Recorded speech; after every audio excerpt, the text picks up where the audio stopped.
Hi, this is Drew Keister, and we're going to talk about the preceptor as a coach. So, one of the things that I think happens when we are learning to be a preceptor is we develop from sort of more of a cheerleading model to a coaching model. And this chart really lays out the some of the ways in which the transition happens. And I'm going to say that even for myself, there's some of these things that I read on the less experienced teacher side that are habits of mine. And so I just want to say this is something that I think we all have the opportunity to work on. There is a link here if you want to see the full abstract, and on the Canvas site there is actually a link to the entire paper if you'd like to see it. So what are some of the ways in which this transition occurs? Well, first, in the initial stages, many teachers focus on positive feedback, just minimizing the negative, don't worry about that. And the feedback is really general, non-specific. Whereas as we become coaches, we are giving much more targeted and transparent feedback. And being honest, even when things don't go quite the way that we'd like it to. And so I think that is an essential piece of becoming a coach as a preceptor, being willing to give that difficult feedback. There's some calibration as well, right? So how do we push the student to become a reflective adult learner? Instead of telling me what you need, helping them to identify what they need, and sometimes even pushing them to do it themselves, right? And so a piece of that's also balancing immediate feedback. Sometimes they need to hear something right away, right? And other times they may be running behind, and we may need to give postponed feedback. But sometimes just two sentences, I really liked that you did X, Y, or Z. Or, next time that you're in a situation like this, I think it'd be better if you did this other thing. Be direct, right? So sometimes in our early stages, we worry about the impact of negatives, saying the hard things. And that's not to say that we don't want to say the good things. Absolutely, we do.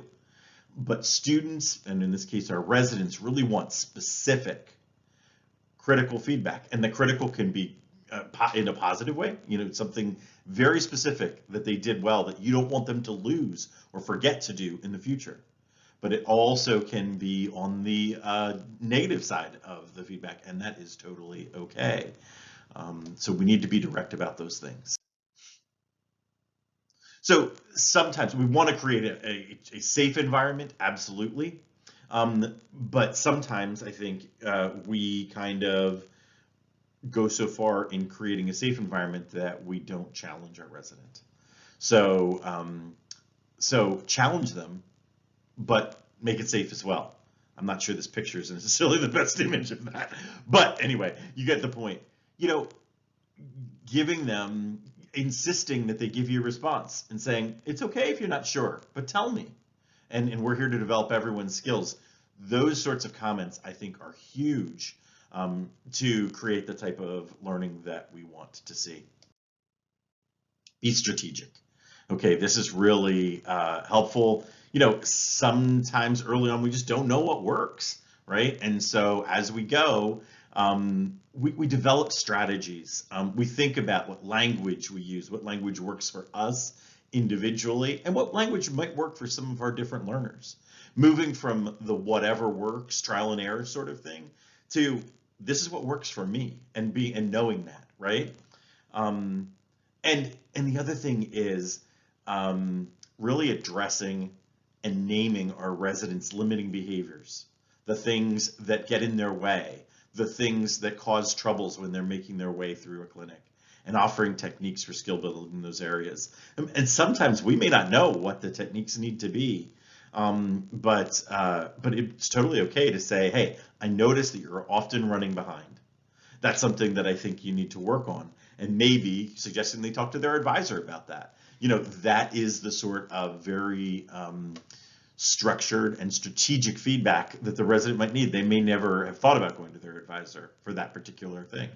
And so I think being strategic in that way is really important. The other thing is developmental. So developmental isn't just about sort of, current needs, right, about today. It's not just about, thinking about what they're going to need, in the future. It's also about linking those things together. So what does the student know now, and what's the next step that they need to take? So if it's a resident, maybe in the first year, they're getting really good at their presentations, but they always are hesitant to comment on their plan, right? That's an important skill. And then maybe in the second or third year, they've got the plan down, but they really need to get confident in terms of imparting that plan with confidence in a way that their patients can be confident in. One of the things too is teams, right? So we work in teams all of the time, and it's great to give one-on-one feedback directly from the teacher, especially if there's very difficult feedback that you need. And I think it's really great to include the team in giving feedback, so role modeling to the residents. Hey, let's go talk to your MA and see how the session went for them. That's something that I think we could all use to do better. And so reaching out to team members and then that also gives the resident potentially an opportunity to say, hey, one thing that really was difficult for me was when this one patient sat in the waiting room for 10 minutes and I had to come find you to ask you to room them. So is that something we could work on for the future? So it's empowering the whole team to give each other feedback. And I think that's really important and valuable as a coach. So as a summary, think about your role as a preceptor as being a coach. Be caring, absolutely. And be specific, direct, and critical. Critical can be positive and it can be negative, but it all can be done in a caring way. Be open to resident preferences and know what works for you. It's totally okay if you really need to be in front of your computer and listening while they're doing their presentation. Some of us really like that. Some of us, it's not that important. And so I think that knowing our preferences and teaching to our preferences and also figuring out a little bit about what works for individual residents. Sometimes their preferences may not be what works best for them. Be present to today and prepare the residents for what they need next, right? So that's the strategic part of what we were talking about. Individualize instruction and use the whole team as a part of your learning group. And most importantly, as you're out there precepting, have fun. I hope this has been helpful. And please, at the end of this presentation, after you've watched it, go to the Canvas site and just leave a comment in the discussion about what you learned from today and how this might change your practice. Feel free to respond to other people's comments and take a look. Some people may have learned some things or taken something away that you didn't think about. Thanks.